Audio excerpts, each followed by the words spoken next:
Hello जी, अस्सलाम वालेकुम। कैसे आप सब? उम्मीद है जहाँ भी होंगे खुशबाश होंगे। मेरी दुआ है जहाँ भी रहें खुश रहें। तो जनाब, आज मैं आप लोगों के लिए जो है मीठी मीठी ईद के लिए जो है सवैयों की रेसिपी लेकर आई हूँ, जो कि मेरी नानी की स्टाइल की है। क्योंकि बहुत सी आपने सवैयों की रेसिपीज़ देखी होंगी, लेकिन ये जो मेरी नानी की स्टाइल की है वो थोड़ी सी डिफरेंट है। लेकिन यकीन जाने बहुत ज़्यादा मज़ेदार किस्म की ये सेवियाँ बनेंगी और आसान इतनी होंगी कि फ़र्स्ट टाइम भी जो बनाएगा इंशाल्लाह इंशाल्लाह वो जो है बना लेगा। तो चले चलते हैं अपनी रेसिपी की तरफ कि किस तरह हम मेरी जो नानी थी वो सेवियाँ किस तरह बनाती थी। तो उसके लिए जो है वो क्या करती थी, सबसे पहले कि वो एक कढ़ाई में पानी डाल देती थी। तो जब पानी बॉयल हो जाता था तब उनके अंदर जो है ये सेवियाँ जो है मैंने 1 कप भर के जो है वो ले ली थी। उसको थोड़ा सा मैंने तोड़ लिया था हाथ की मदद से, ताकि वो काफ़ी बड़ी साइज़ की होती है, तो हमने थोड़ा सा तोड़ लिया था। तो उसको जो है वो क्या करती थी कि बॉईल कर लेती थी। तो बॉईल करने से ये होगा कि जैसे कि हम दूध में सेवइयाँ डालते हैं, तो वो सेवइयाँ जो है वो दूध सारा जो है ना वो चूस लेती हैं। तो जिसकी वजह से जो है वो जायका नहीं आता। ये क्या करेंगे कि हम क्या करेंगे कि इस कढ़ाई में हमने जो है पहले जो सेवइयाँ हैं उसको हमने अच्छे से इसको बॉईल कर लेना है। लाइक जैसे हम ज़र्दा बनाते हैं, तो हम ज़र्दे के लिए पहले चावल बॉईल करते हैं, फिर उसके बाद हम सारे प्रोसेस करते हैं। सेम इसमें भी ये होगा कि हम इसको बॉईल करेंगे। बॉईल यहाँ पे स्टेज पे आप देख सकते हैं कि ये अच्छे से बॉईल हो चुका है, और उसको मैंने 5 मिनट के लिए अच्छे से जो है बॉईल कर लिया है। तो अब सेवइयों ने सारे पानी जो है वो सोख कर लिया है। तो मैंने क्या किया, वो बाकी जितना एक्स्ट्रा पानी था वो मैंने जो है वेस्ट कर दिया। मैंने इसको निकाल दिया, छान लिया। और अब जो है मैंने इसके अंदर 1 टेबलस्पून जितना जो है देसी घी डाला है। आप जो है इसमें नॉर्मल घी भी शामिल कर सकते हैं। और इसको हल्का सा ये ख्याल रखिएगा कि जो सेवइयाँ मैंने यूज़ की हैं वो पहले से रोस्टेड थी।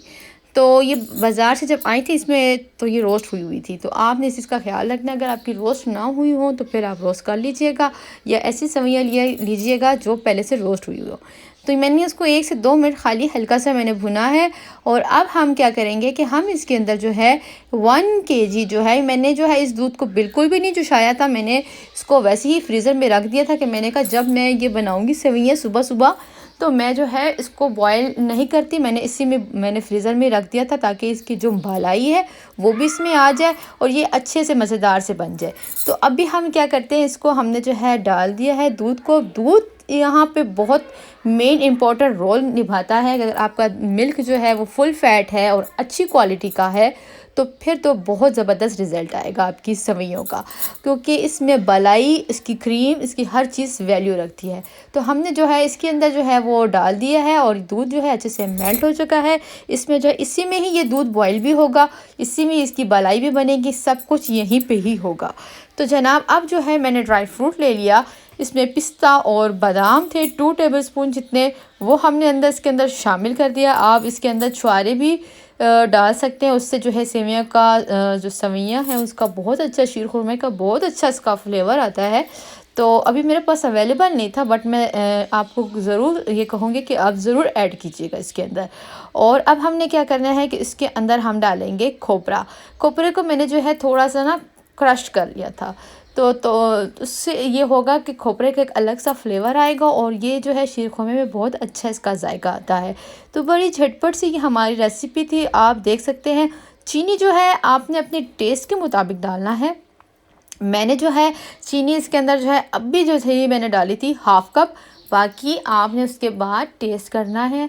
अगर आपके टेस्ट के मुताबिक ठीक है तो ठीक है, अगर कि आपको कम लगती है तो आप 1 से 2 टेबलस्पून और शामिल कर दीजिएगा। तो अब हम इसके अंदर जो है किशमिश ऐड करेंगे, इससे जो है इसका फ्लेवर बहुत अच्छा आता है। लेकिन किशमिश आपने तब ऐड करनी जब आपकी मतलब है आपने चूल्हे से 10 मिनट या 5 मिनट रह गए हो, तो फिर आप चूल्हे से उतारना हो तो तब आपने।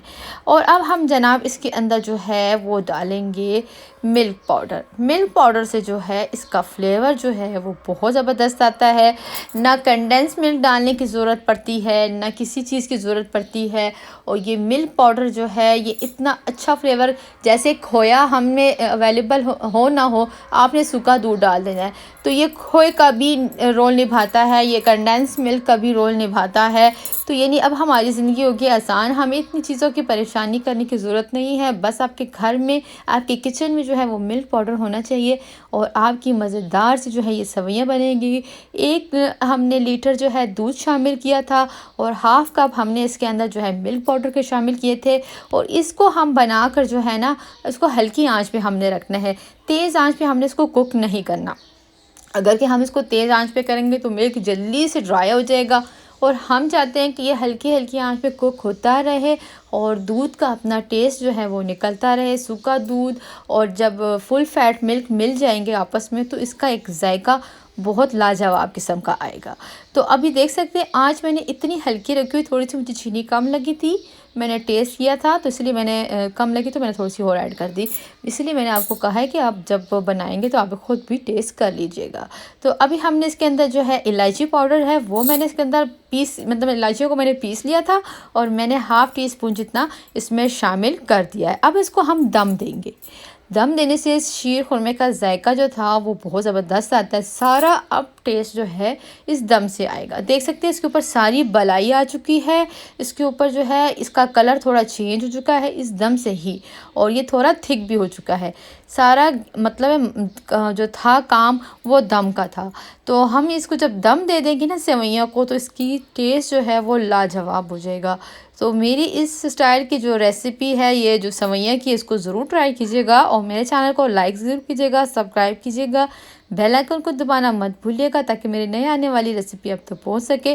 पसंद आए तो अपनी फ्रेंड्स में, फैमिली में ज़रूर शेयर कीजिएगा।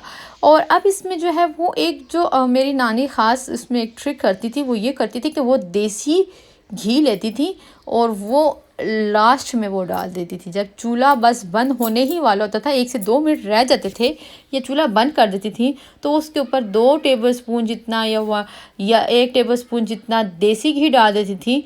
तो मेरे पास देसी घी नहीं था, मैंने मक्खन शामिल कर दिया। तो या देसी घी आप ऐड कर लें या मक्खन आप शामिल कर लें, जो आपके पास अवेलेबल हो। चूल्हा बंद करें और 2 टेबलस्पून जितने जो है बटर या देसी घी, दोनों में से कोई भी हो वो आप ऐड करें और फिर वो सेवइयाँ खाएं और फिर मुझे कमेंट्स करके बताएं कि आपको वाकई में ये सेवइयाँ कैसी लगी, क्योंकि एक नया फ्लेवर मिलेगा, एक मुनफरिद जायका मिलेगा।